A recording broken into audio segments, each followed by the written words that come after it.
juga bisa ditantang ketika kita berhadapan dengan aneka persoalan yang kita hadapi.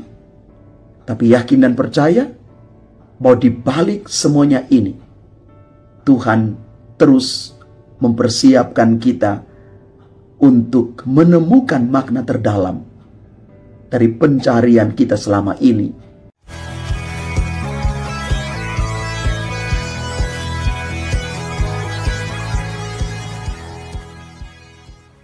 Salam Bapak Ibu, saudara dan saudari, sahabat-sahabat garam dunia yang terkasih.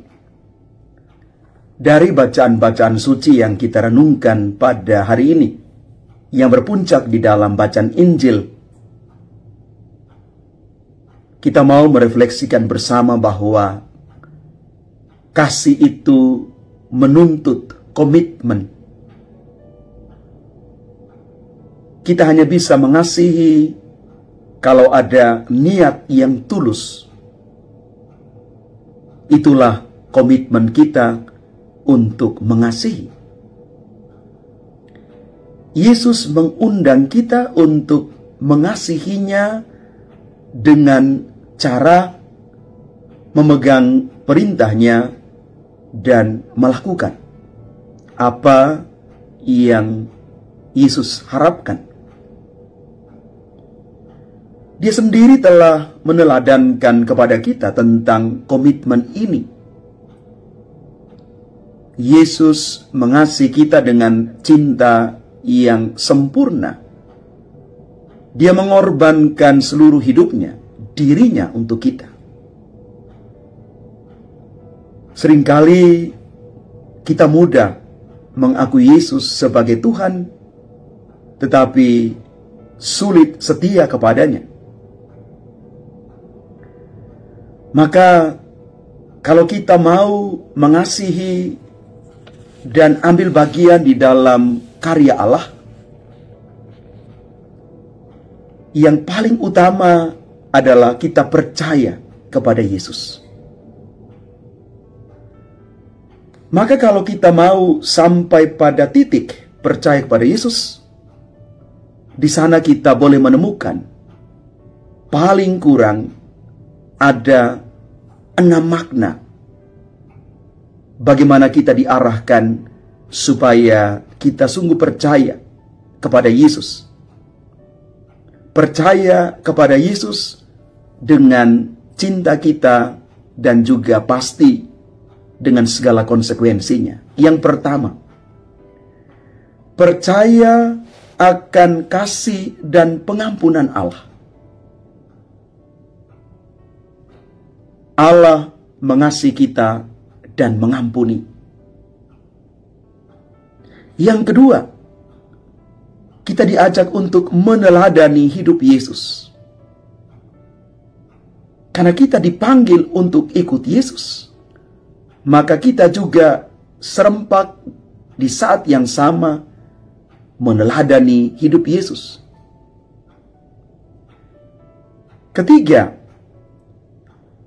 kita diajak untuk menempuh jalan kepada hidup kekal. Ada satu proses perjalanan hidup dan iman yang berpuncak pada hidup kekal itu yang Tuhan janjikan kepada kita. Ada satu proses perjuangan hidup. Kita diajak untuk berproses di sana. Dan kalau itu dinamakan proses, artinya waktunya lama dan membutuhkan ketahanan hidup, ketahanan iman, dan kita siap menjadi pribadi-pribadi yang unggul, pribadi yang tidak gampang menyerah di dalam perjalanan hidup. Dan yang keempat, kita diajak untuk menerima Roh Kudus.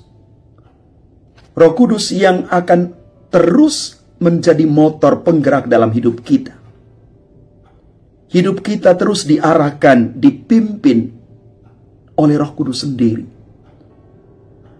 Maka bukalah hati kita untuk diarahkan oleh Roh Kudus, bukan hanya mengikuti roh kita sendiri, Yang kelima, komitmen untuk hidup yang baru. Percaya kepada Yesus juga mengajak orang untuk meninggalkan cara hidup yang lama dan memulai cara hidup yang baru di dalam kehendak Allah. Kita berjuang untuk keluar dari zona nyaman kita. Kita belajar terus-menerus untuk diarahkan kepada kebaikan, dan inilah adalah cara hidup yang baru yang dipimpin oleh Allah sendiri.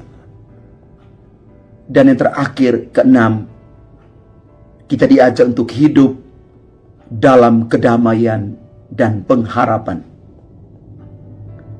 Ketika kita percaya kepada Yesus, akan membawa kedamaian batin dan pengharapan akan masa depan yang penuh dengan janji Tuhan. Janji yang pasti ditepati. Percaya kepada Yesus bukan hanya sekadar pengakuan secara intelektual, tetapi merupakan kepercayaan yang aktif dan hidup. Iman kita menyata di dalam kehidupan kita setiap hari. Iman kita bertumbuh di dalam seluruh perjalanan hidup. Iman kita juga bisa ditantang ketika kita berhadapan dengan aneka persoalan yang kita hadapi.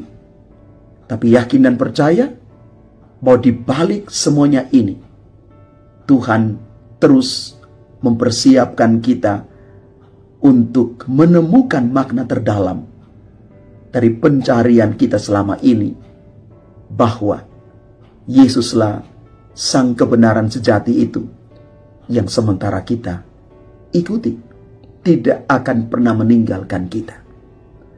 Inilah makna bagaimana kita berkomitmen untuk hidup dalam kasih dan percaya kepada Yesus. Tuhan memberkati kita sekalian. Amin.